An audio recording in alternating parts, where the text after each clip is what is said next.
we've been talking a lot about working the inbound sales call, and a little bit about cold calling and reaching out to service customers and orphan customers. I want to talk to you about the warm call this morning, because if you're going into the office today and you don't have much going on, this is an area where you can dive in, and you can put the power bait on the hook, and you can reel in customers today and make it a successful day. And so this is working your power base. Okay, everybody's got a power base. Just everybody's got hundreds of contacts in their cell phones, if not thousands, and those are pretty much that's pretty much your power base, right? That's where it starts, I should say.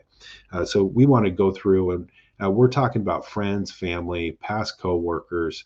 The first thing we need to do with the power base is we need to activate it. And so here's how it works. Number one, create your power base list. So go through your phones, go through your contacts, build and file um, this into your on a notepad, and then organize it, put it into your CRM, into your system, and label it in your CRM as my power base. That way you'll always be there in the folder when you need it. Number three, make the call. The purpose of calling these people, remember, these are friends, they're family, they're former coworkers, extended family, people you do business with, people you've done business with, uh, associates, acquaintances. Okay. And so now the third step, after we've made that list and we filed that list, now we're going to call the people on the list. And by calling them, our intention here is not to sell them anything, but our intention is to reconnect with them and re-energize and activate our relationship with them. It contains immense potential when you do this. The fact that you haven't spoken to these people in months or weeks or years, even a decade or so, doesn't even matter. Don't worry that you haven't talked to them in a while. Don't try to replace this call with an email or a text message or a letter. Okay. The intention of this call is simply to catch up. So let's talk about what this call to our power should look like. Um, Here's an example of your power base. Uh, let's say you're calling out to Jay, and hey, Jay, this is Greg here. Hey, I had you on my mind, and I just wanted to catch up. It's been forever since we've talked, and am I getting you at a bad time? Hey, you're going to ask their permission if it's okay. You don't know if you're calling them out of the blue. You don't, and these are people you know. You don't know if you're catching them in the middle of something or not. So, hey, when they say yes, just say, hey, I have a few minutes. If they say, yeah, I got a few minutes, what's going on? Answer with, great. Hey, I just wanted to call and catch up. Been thinking about you. What have you been doing lately? And just a normal conversation, right? Now, this is where you're going to start qualifying this person, where he or she is at in their life cycle, if you will, if where they're at in any kind of buying cycles, right? What are they doing now? How are things going? And then ask them, talk to them about them, right? Ask them again about their family, small talk, right? And then transition into the third part, which is, hey, I don't want to take up your time, but I'd love to sit down and grab some coffee or a bite to eat with you. When would you be available? What time would work for you on that? Hey, the goal is to get back to remember, this isn't to sell anybody anything. It's to reactivate your relationship with these people and get back in front of them. Your goal is simply to get out of obscurity and get their attention.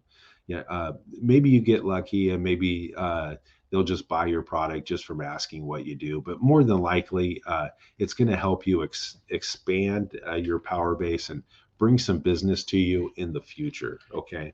After the call, write out a handwritten note, or follow it up with an email or a text message, and let them know, hey, you really appreciate talking to them. You can't wait to meet with them for coffee or a sandwich. Number three type of power base would be, like, say, service customers. Let's say you bring a watch in for repair, and the salesperson sees you as a new band buyer rather than a watch buyer. Okay, but how did I get that watch? At some point in time, I was a buyer for the watch, and I'll be a buyer again. How about the customer calling back the bank and saying I can't access my account online, or I'm locked out of my account? uh, that that person's a prospect for other bank products, maybe a savings account, maybe some other type of investment, maybe a mortgage, maybe an auto loan.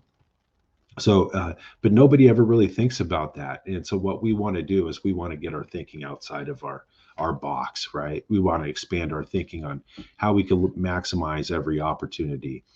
People who are servicing your products that you sell, they're close to your product and loyal to your company typically. These people are having service problems and questions about their product, right? They're not cold, they're not warm, they're hot. All problems are opportunities to solve and create new clients. And a lot of salespeople have the belief that they don't want to talk with people who have issues with their product or need repair because they think they're going to run into more problems. Okay. No, we can't think that way. We can't shy away from calling back the people who are servicing their products with us, or people we've done business with, because we're fearful that there's going to be a problem that arises. We need to drill it into our head that those problems are opportunities for us to do business again. Okay, money simply follow. Money simply follows solution. Here's how you can work this. Okay, each day, see if you can talk to the service manager or service writer and see if you can get a history of every service invoice or repair that came through your service department the previous day, and let's walk through what that type of call would sound like. Let's take the guy who came in to change the band on his watch, or for example, it could be anything, but let's use that guy. Let's say I'm going to intercept this guy first. He comes in and says, "Hey, I'm looking to replace my watch band." You say, "Hey, I'd be happy to help you with that. Let me show you the choices we have in the new watch bands," and then have and then suggest three or four of them, right? So now you're satisfying their need for the information they're looking for, right? Watch how we're going to do this. Okay, we're servicing the customer by replacing the watch band. I might not even get paid on that band, or you may not even, the salesperson, it's such a small dollar amount, there may not be any of a commission there, but you're being of a service to the customer. Be positive, and then possibly start qualifying them for their next watch purchase. And so here's how we're going to do that. Hey, are you all set with that new band? Great. Let me ask you a question. Next time you buy a watch, will you go new or will you go pre-owned? Will you go sport, classic, or dress? Do you have you had your eye on something lately? Okay. Remember, there's a next time for everyone. You could do the same thing on a call. You pick up the phone, and the guy who came in for his watch band, you say, "Hey, Rick, this is Greg over here at so and so Jewelers. I saw you. You came in for a watch band the other day, and I helped you with the replacement. I just wanted to follow up to make sure that that band was living up to your satisfaction." And they'll say, "Yeah, Greg, everything's fine. Fantastic. I love to hear that. While I have you on the phone, may I ask you a quick question? The next time you buy a watch, would you consider going new or pre-owned? Because we often get some great items coming in our certified inventory, and I'd be happy to keep an eye out for something that you might be interested in." Hmm, for the right watch, I might consider pre-owned. Okay, great. Would that be what kind of watch would that be? Would it be a sport watch? Would it be a classic watch? More of a dressy style watch?